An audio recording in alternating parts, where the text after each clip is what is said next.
சற்று முன் கிடைக்கப்பெற்ற மிக முக்கியமான செய்தி ஒன்று வெளியாகி உள்ளது. கடந்த 2 நாட்களாக அமலாக்கத்துறை அதிகாரிகள் தமிழக டாஸ்மாக் தலைமை அலுவலகத்தில் முழுமையாக சோதனைகளை நடத்தி சுமார் 50,000 கோடி மெகா ஊழல் செய்யப்பட்டிருப்பதாகவும், மதுபான அமைச்சராக இருக்கக்கூடிய செந்தில் பாலாஜி அவர்கள் இதன் மூலம் சிறைக்கு செல்வது உறுதியாகிவிட்டதாகவும், மதுபானங்களை கொள்முதல் செய்யக்கூடிய முறையில் வருமான வரித்துறை தாக்கல் செய்வதில் பல கோடிகள் முறைகேடு செய்யப்பட்டிருப்பதையும் உறுதிப்படுத்தியிருக்கிறது அமலாக்கத்துறை அதிகாரிகள்.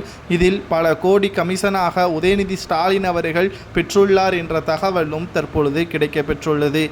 துணை முதல்வராக இருக்கக்கூடிய உதயநிதி ஸ்டாலின் அவர்கள் திமுகவை தனது கட்டுப்பாட்டில் வைத்திருக்கிறார், அமைச்சரவையை தனது கட்டுப்பாட்டில் வைத்திருக்கிறார். முதல்வர் ஸ்டாலின் அவர்களுக்கு செல்லக்கூடிய அனைத்து டாக்குமெண்ட்டுகளும் முதலில் உதயநிதி ஸ்டாலின் அவர்கள் பார்த்த பிறகுதான் கையெழுத்து போடுவது மட்டும்தான் ஸ்டாலினாக இருக்கிறார்.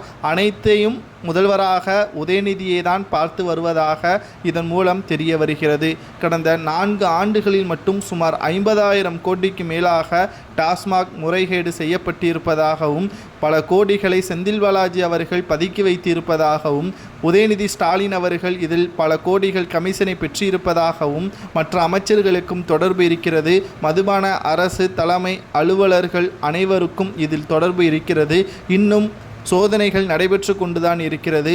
கேரளாவிலிருந்து வரவழைக்கப்பட்ட 20க்கும் மேற்பட்ட அமலாக்கத்துறை அதிகாரிகள் 3 பிரிவாக பிரிந்து செந்தில் பாலாஜியின் உறவினர்கள், நண்பர்கள், பினாமிகள் வீட்டில் சோதனைகளை நடத்தி பல்வேறு ஆவணங்களையும் கைப்பற்றியிருக்கிறார்கள்.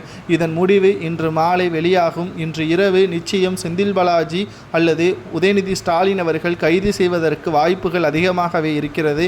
அப்படி கைது செய்யும் பட்சத்தில் நெஞ்சுவலி வந்ததாக செந்தில் பாலாஜி அவர்கள் நாடகம் ஆடினால் அது அவருக்கே மீண்டும் பெரிய சிக்கலாக மாறிவிடும். ஏனென்றால் கடந்த 2 ஆண்டுகளுக்கு முன்பு இப்படித்தான் செந்தில் பாலாஜி அவர்கள் இரவோடு இரவாக கைது செய்யப்படும் பொழுது நெஞ்சுவலி வந்ததாக நாடகமாடி மிகப்பெரிய அளவில் சர்ச்சையை ஏற்படுத்தி 15 மாதங்களுக்கு மேலாக சிறையில் இருந்தார் என்பதும் குறிப்பிடத்தக்கது.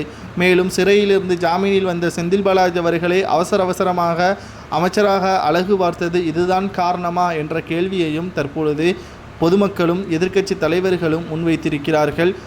உதயநிதி ஸ்டாலின் அவர்கள் இந்த ஊழலில் தொடர்பு இருந்தால் அவருக்கு என்ன தண்டனை வழங்கலாம் என்பதை உங்களது கருத்துக்களையும், அவரை தமிழக சிறையில் அடைத்தால் தமிழக காவல்துறையினர் அவரை நன்றாக கவனிப்பார்கள், ஆனால் டெல்லி திகார் சிறைச்சாலையில் அடைத்தால்தான் அவர் திருந்துவார் என்றும் எதிர்க்கட்சியினர்கள் கூறுவது சரியா?